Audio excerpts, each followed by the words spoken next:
सभी को मेरा नमस्कार। एक बार फिर से स्वागत है प्रेरणा आजीविका चैनल पर।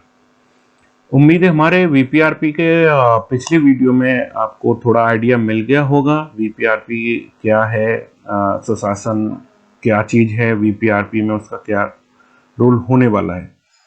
आज के वीडियो में हम जो बात करने वाले हैं वो बात करेंगे हम कि जो स्वशासन के बारे में, जिसमें हमने पिछले वीडियो में समझा था। जैसे सुशासन मतलब जो हम शासन कर रहे हैं ग्राम पंचायत स्तर पर, उसको स्वयं सहायता समूहों के साथ मिलकर काम करने की आखिर आवश्यकता क्यों पड़ रही है या क्यों है, इसके क्या क्या लाभ हो सकते हैं अपने गांव के और विकास में हमारे समूहों का क्या क्या आवश्यकता पड़ रही है, उनको जरूरत है, क्यों ग्राम पंचायत को समूह स्वयं सहायता समूह के साथ मिलकर काम करना चाहिए।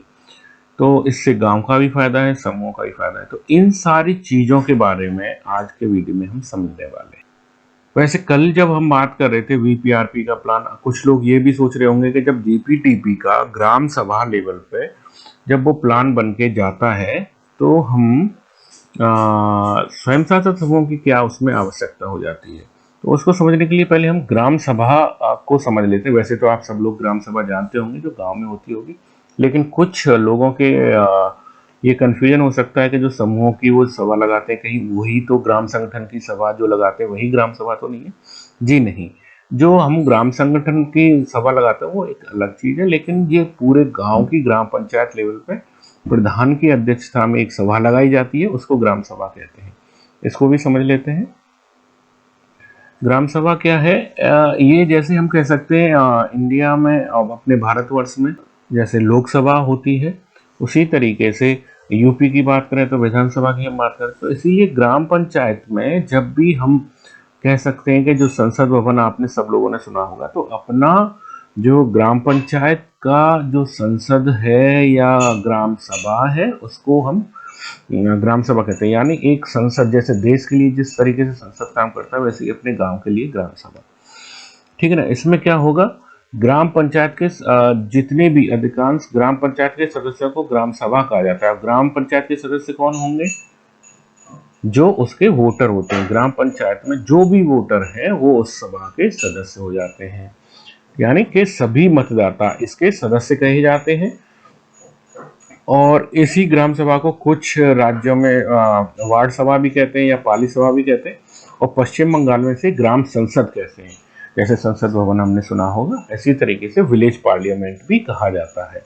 तो ये एक संसद की तरह अपने सुशासन मतलब लोकल एरिया में अपना शासन करने की एक इकाई है, सबसे छोटी इकाई। यहाँ ग्राम पंचायत के सभी मतदाता ग्राम सभा का गठन करते हैं, जिसके अध्यक्ष के प्रधान होते। अब मतदाता सभी मतदाता हो रहे हैं, समूह के बाहर के भी लोग जो इस समूह में नहीं जुड़े हैं वो सभी हैं। तो ये ग्राम सभा ग्राम पंचायत लेवल पर हो रही है, ठीक है ना, जो कि हमारी ग्राम संगठन की बैठक से भिन्न है। जो ग्राम संगठन की बैठक और समूह की बैठक करते हैं समूह के सदस्य ही करते हैं। ग्राम सभा सामान्यतः 2 से 4 बार मीटिंग होती है, लेकिन फिर भी जब भी आवश्यकता हो कभी भी बुलाई जा सकती है। कुछ राज्यों में इसकी तिथियां निश्चित होती हैं और कुछ में ये ग्राम पंचायत द्वारा निश्चित की जाती है। वैसे 2 अक्टूबर से दिसंबर के बीच में एक 2 ग्राम सभाएं कम से कम होती हैं, 2 से 3, 4 भी हो सकती हैं। जीपीडीपी का प्लान बनाने के लिए ये ड्यूरेशन फिक्स है कि इस महीनों के दौरान में वो जीपीडीपी का प्लान बना के उनको ब्लॉक पर सबमिट करना होता है।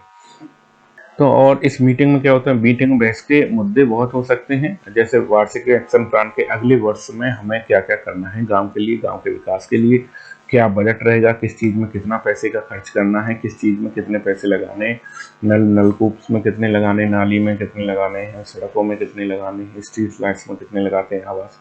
तो वो सारी चीजों का प्लान हम बना कर देते हैं। ग्राम पंचायत की वार्षिक वित्त रिपोर्ट बनाई जाती है। सुविधा पाने वालों का चयन किया जाता है, जो लाभार्थी हैं गांव के, उनको क्या क्या सुविधा मिलनी चाहिए।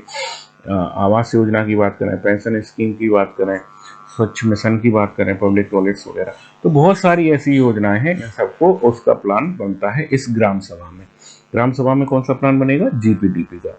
तो जीपीडीपी का प्लान बनाने के लिए फिर एक बार रिवीजन करा दें। जीपीडीपी का प्लान बनेगा ग्राम सभा में, और ग्राम सभा में अपने समूह के सदस्यों की मांग रखने के लिए हम एक प्लान देंगे कि वीपीआरपी जिसको बोलेंगे कि आप अपने जीपीटीवी प्लान में हमारा भी एक प्लान सम्मिलित करें, समूहों का एक प्लान सम्मिलित करें, जिसको कि वीपीआरपी कहते हैं। यानी कि हमारा वीपीआरपी का प्लान जाके जीपीटीपी में जाके मिल जाएगा और जीपीटीवी का प्लान फिर ब्लॉक में सबमिट होगा, तभी उस प्लान के आधार पर आगे की वित्त वर्ष में काम होंगे।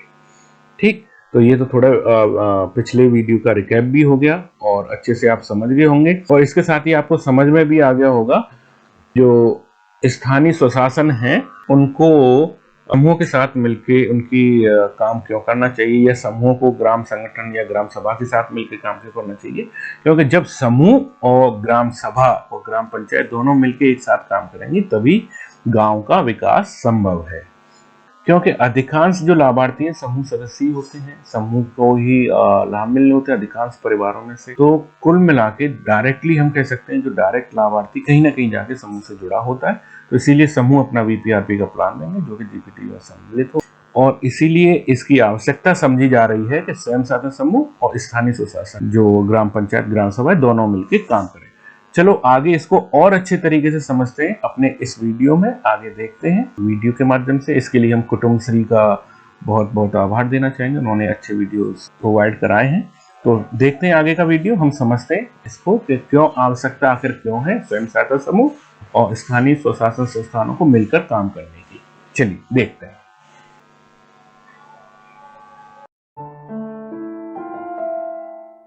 पंचायती राज संस्थान और स्वयं सहायता समूह एसएचजी एक साथ मिलकर काम कर रही हैं ताकि एक ऐसी व्यवस्था सुनिश्चित की जा सके जिसका आधार लोकतांत्रिक नागरिकता है। इसीलिए आज हम ये जानेंगे कि पीआरआईज के लिए ये क्यों जरूरी है कि वो अपने पंचायतों या वीसी या वीडीसीज में मौजूद एसएचजी नेटवर्क के साथ मिलकर काम करें। जैसा कि हम सभी जानते हैं, पंचायत एक संवैधानिक संस्था है जिसका संविधान के 11वें अनुच्छेद में शामिल 29 विषयों के क्षेत्राधिकार और संसाधन तक पहुंच है। पीआरआईज पंचायत के विकास में महत्वपूर्ण भूमिका अदा करता है। स्ट्रीट लाइट्स वो जगह जहां मनरेगा के तहत काम हो रहा है, कृषि गतिविधि, राशन कार्ड, बाल विवाह के खिलाफ दीवार पेंटिंग, पेयजल के नल, एसबीएम शौचालय। अब हम ये समझने का प्रयास करें कि पीआरआईज के लिए एसएचजी नेटवर्क की मदद लेना क्यों महत्वपूर्ण है। महिलाओं के नेतृत्व में चल रहे एसएचजी संगठन गरीबों के संस्थान हैं जो इसीलिए साथ आए हैं ताकि वे बचत और ऋण से संबंधित गतिविधियों पर नियमित रूप से चर्चा कर सकें। ये संगठन सामाजिक जुड़ाव के माध्यम से सामुदायिक मुद्दों को भी हल करते हैं। एसएचजी नेटवर्क और पीआरआई संस्था पंचायत में मौजूद दो महत्वपूर्ण संस्थान हैं। एसएचजी संगठन पंचायत की अन्य विकास गतिविधियों में भी पीआरआईज की मदद करके महत्वपूर्ण भूमिका निभा सकते हैं। ये इस भूमिका को निम्नलिखित माध्यम से अदा कर सकते हैं: जानकारी का प्रसार, जुड़ाव, मांग एकत्रित करना और अभिसरण, ग्राम सभा के मंच को मजबूत करने के लिए बॉटम अप और सहभागी योजना, सहभागिता की लाभार्थी की पहचान, सेवा वितरण एजेंसी। जानकारी का प्रसार। एसएचजी नेटवर्क पंचायत के अंदर सर्वाधिक कमजोर वर्ग तक सूचना के प्रसार में महत्वपूर्ण भूमिका निभा सकता है। एसएचजी नेटवर्क की महिलाएं अलग अलग परिवारों का प्रतिनिधित्व करती हैं और इसीलिए पंचायत एसएचजी नेटवर्क से संपर्क कर सकता है। वे इस नेटवर्क से मदद ले सकते हैं ताकि सरकारी योजनाओं, मनरेगा के कार्यों और आजीविका के अन्य अवसरों से संबंधित महत्वपूर्ण सूचनाएं समुदाय के साथ साझा कर सकें। जुड़ाव।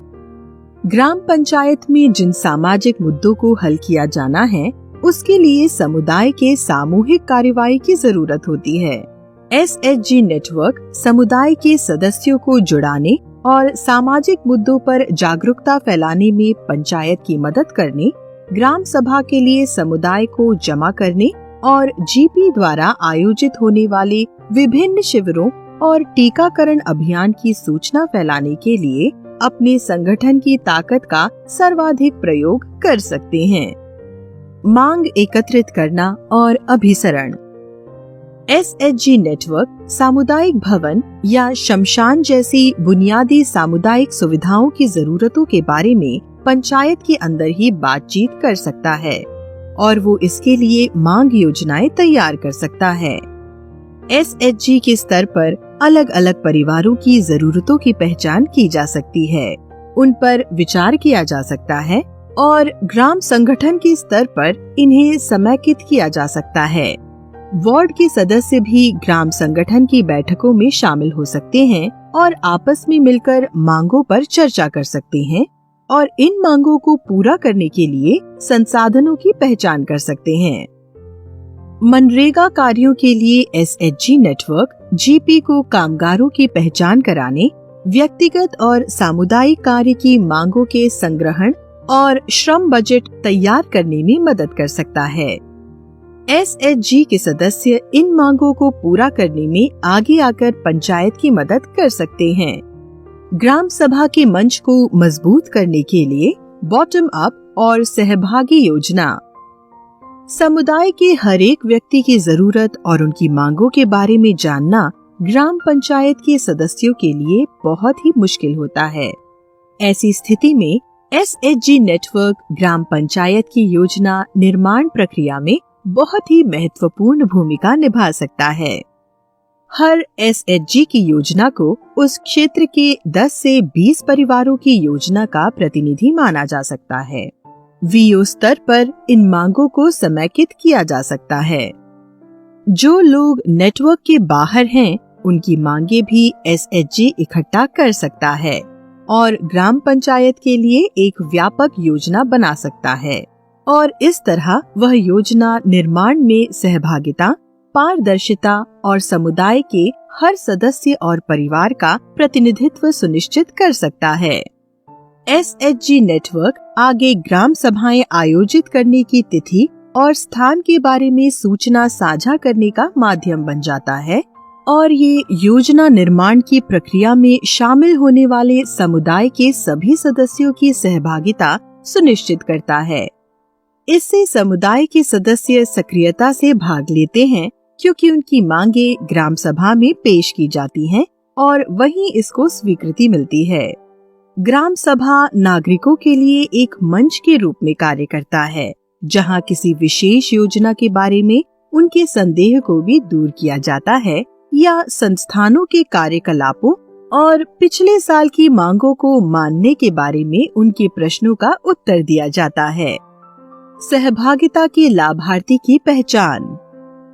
एक पंचायत के अंदर SHG के सदस्य अलग अलग परिवारों का प्रतिनिधित्व करते हैं और SHG का गठन पड़ोस की महिला समूहों द्वारा होता है। किसी योजना या कार्यक्रम के लिए लाभार्थियों की पहचान की प्रक्रिया उस समय काफी आसान हो जाती है जब ये काम SHG नेटवर्क के माध्यम से किया जाता है। वार्ड के सदस्य VOs को योजना से संबंधित सूचनाएं देते हैं। VOs इस सूचना को SHG नेटवर्क तक पहुंचाते हैं और SHGs के सदस्य पात्रता के मापदंड के आधार पर SHG की बैठकों में संभावित लाभार्थियों के बारे में चर्चा कर सकते हैं। आवेदकों की उम्र 18 से 59 साल के बीच होनी चाहिए। आवेदक को भारत का नागरिक होना चाहिए। आवेदक शारीरिक या मानसिक रूप से विकलांग व्यक्ति होना चाहिए। आवेदक की विकलांगता 40% से अधिक होनी चाहिए। बौने लोग भी इस योजना का लाभ उठा सकते हैं। आवेदक को गरीबी रेखा से नीचे की श्रेणी का होना चाहिए। जिन लाभार्थियों की पहचान की गई है, उनकी सूची को ये लोग समेकन के बाद वार्ड के सदस्य या निर्वाचित प्रतिनिधियों को सौंप देते हैं। SHG संगठनों के माध्यम से सूचनाएं अंतिम व्यक्ति तक पहुंच जाती हैं और लाभार्थियों की पहचान बहुत ही आसानी और पारदर्शी तरीके से हो सकती है। Service delivery agency. SHG संगठन सेवा पहुंचाने वाली एजेंसी के रूप में भी काम कर सकते हैं और संबंधित लाभार्थियों तक सेवा को बढ़ाने में पंचायत की मदद कर सकते हैं। कोविड-19 महामारी के दौरान SHG नेटवर्क का सामुदायिक रसोई चलाना सेवा पहुंचाने वाली एजेंसी के रूप में उसके कार्य करने का एक उदाहरण है। SHG संगठन मास्क और सैनिटाइजर बनाने और पंचायत के माध्यम से इनके वितरण में लगे थे। प्राकृतिक आपदाओं के समय में पंचायत को राशन किट के वितरण में मदद करना।